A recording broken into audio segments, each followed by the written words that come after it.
Hey, what's up, and welcome to Hack My Growth. In this episode, we're going to be talking about link value and, more importantly, how Google determines the quality of a link. All right, let's go.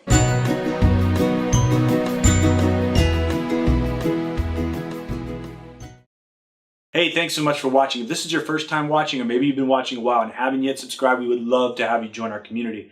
The goal of this show is simple. It's to help give you tools, tips, and tricks to get the most out of your digital marketing activities. So today we're going to be talking about links, and links are very important when it comes to organic visibility. It's still one of the top things Google's looking at when it's looking to your site to see how trustworthy, how authoritative your site is, and whether or not you deserve a higher spot in the coveted, 10 blue links, which is obviously not just 10 blue links. We've got the knowledge graph and all that other stuff now, but still links are playing a huge role in that, and they're not going away anytime soon.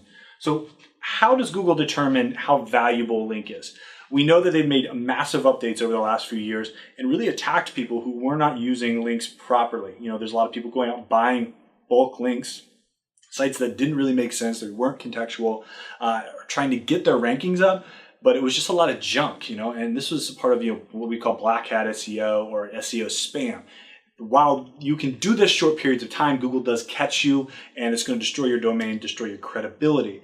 Now, this scared a lot of people away from link building or link acquisition or building relationships that could lead to a link because they thought that they might get penalized by Google. So the reason is Google wants you to have good links. They want you to have contextual links, links that make sense pointing to your site. They don't mean you shouldn't have links at all, or that you shouldn't go out and acquire links, or you should just wait back. There's a lot of businesses that wait back and just hope that links will happen. Well, a lot of times that doesn't happen, and that's why your content doesn't get visibility, is because it doesn't have enough weight behind it. So when we're prospecting links, or we're building links, or we're even doing internal links, there's a lot of things that we've got to think about before we get into the process. And we got to understand how Google is going to see these links and how they might be perceived from an authority point of view or a trust point of view. So the first thing is anchor text. Now, there was a huge push a couple years ago to naturalize your anchor text, right? So instead of putting an anchor text here, they would just put click more. And all anchor text is, it's the stuff that gets clicked on inside of a link. So there was this push, because people were overusing keywords. They used to be, always put a keyword in your anchor text. So if I wanted to rank for SEO, I'd have 20 links, 20,000 links that all had SEO in the anchor text. Well, Google is okay, we need to use anchor text because it gives us value, but there's a lot of people who are using it unnaturally, so we need to find a way to penalize that. And they have, and they do penalize that if you overuse anchor text. But it doesn't mean they ignore anchor text completely. What they are looking for is a more natural pattern. So they want your brand to be linked. They want your services or the terms that you're targeting to be linked. Yeah, they want natural links. They want a URL, like naked URL links and that sort of thing. We actually have a cool tool for this. I'm going to put a link in there and just give a shout out because I think it's great. It's a tool called Linkio. And they look at your backlinks and they make suggestions on how you should really structure your links. And the reason why is because if you don't plan, you might just fall into a pattern of either not caring about what's in your anchor text or using too much of a good thing. And too much of a good thing is a bad thing. So that's why you really need to think about it, because anchor text plays a role. When Google looks at it, they're saying, okay, this anchor text says SEO strategy, and this link is going to a blog post that's about how to build an SEO strategy. That's a good link. We should probably, push this up. They're also going to look at the site that it's on, right? So if it's on a site for marketing advice, Google would say great link. If it's on a site for used car sales, they would say this is kind of spammy. This is not a good link. So again, you've got to kind of weigh a lot of other things in, which we're going to get into. But you still want to pay attention to your anchor text and make sure that you are using keywords where appropriate, brand names where appropriate. Sometimes you just need to have a click more, read more, that sort of thing as well. But don't think that anchor text doesn't matter, because it does, and it plays a big role.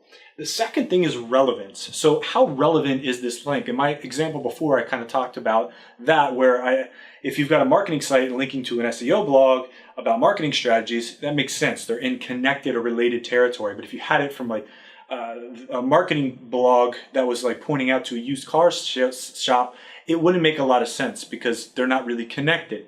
So Google is looking for context. Are these in related fields? Are the themes kind of similar? So maybe if you own a auto, let's do it with car dealership. You own a used car dealership and you link to a car wash place down the street. That could actually make some sense. You say, hey, when you buy a car, we'll wash it for free at this, because it's related. There's themes there, cars and used cars, or an auto magazine or something like that, where they're not quite the same thing, but they're in the same field and industry. These are the things that you want to look for when you're building links. You know, hotels. You can link out to restaurants, to putt-putt golf courses, to other attractions around you, again, because it's on the hospitality field. So starting to kind of think more thematically when you're building links and looking for links, that's what Google's doing too. And they're saying, is this trustworthy? Does this make sense? So be wary of somebody who's coming to you and say, hey, we're going to give you 1,000 links and they're all going to be on these really high domain sites. Well, that could be good, but if those sites actually don't make sense for your niche and they don't make sense for your industry, it could actually have the reverse effect. Instead of actually helping you, it's going to hurt you. The other thing Google's doing is they're looking at authority. So what's the authority of these pages that are linking to me?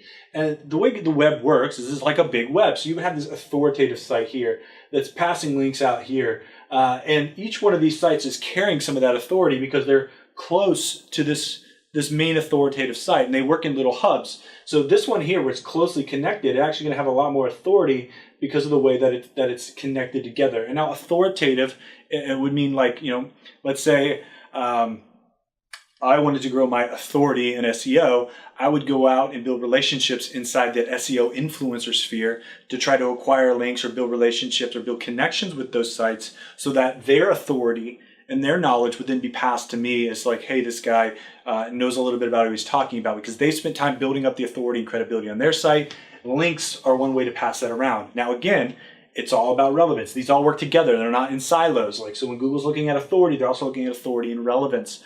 So I could have somebody really authoritative in an unknown field link to me. It's not going to carry as much weight or really good weight unless I had somebody like in my field, in my industry, in my theme that's linking to me. And the last thing is trust. Now, this isn't the exact way that Google does it, but I got this example from The Art of SEO, a really great book if you really want to understand how it works. But it's a good concept to understand possibly how Google's looking at trust. As you know, there's a lot of stuff on the internet, and there's a lot of crap on the internet, a lot of spam on the internet. And Google knows where that spam is, and they know what that spam is.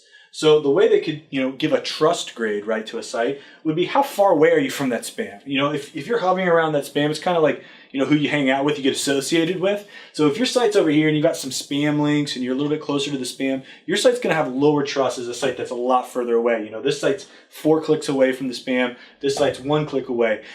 When you're in those tight relationships with bad sites, you're going to have a lower trust score. So that's kind of something that Google's looking for too when they're looking at the value of these links. So when you're building, have these things in the back of your mind when you're saying, okay, I need to get some links to my site. Is this site going to allow me to optimize my anchor text? Is this site relevant? Does this site have authority, and is it trustworthy? If any of these things are red flags, you probably don't want that link on your site because you want to build authority and credibility on your site. And so this should give you a little bit better understanding of how Google is going to determine link quality and help you make sure that you're targeting sites that are going to help promote your brand and give you value where it matters most. If you got any questions, again, please comment below. We would love to have you join our community if you want to hit subscribe. And until next time, happy marketing.